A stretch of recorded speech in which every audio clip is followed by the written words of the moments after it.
So far apar obedo confirmed ne gin joma mine.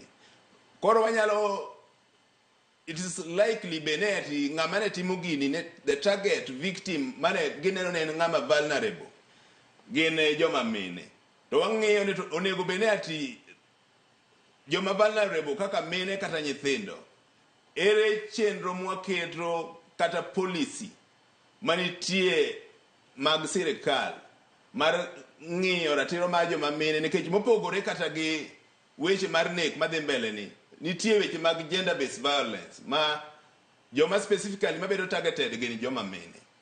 To wang'iyo aneno to gini kano timore ere kaka inyalo geng'e mondo mi kik ochak otimre kech is not the first time wawinjo cases mag femicide gin gik matimore to en gima ok onego bene timore e piny masani e telo manitie ka nitie telo makare e piny ok onego bene gik moko ainago mago gik mane timore e pinje ma wich dhano ne pod oninde. Sani kiwinjo ka ng'ato nyalo wuok maneg ji 41 tiwacho ni apar so far mosebedo confirmed gin mine. Ka wang'iyo hypothesis wawacho ni kare the target ne en joma mine kende.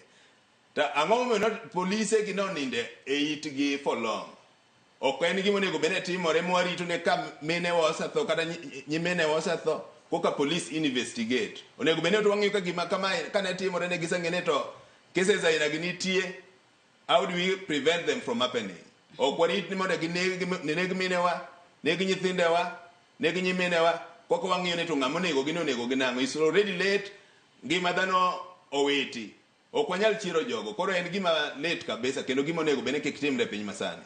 Kama. Kata kamano wang'eni achich makamae mano Collins Kalusha nyaka sani koro entiere lweto obila. Obila nokwayo ndalo 21 mar mondo mi gitim nodro. Ndalo achiel kende ne gisemako achich makamano. Bende iparo ni gitimo mapiyo kaka de dwarore koso onego bed ni ginono matut mondi kata kapok giwuok oko mar mondo mi ginyis jopiny ni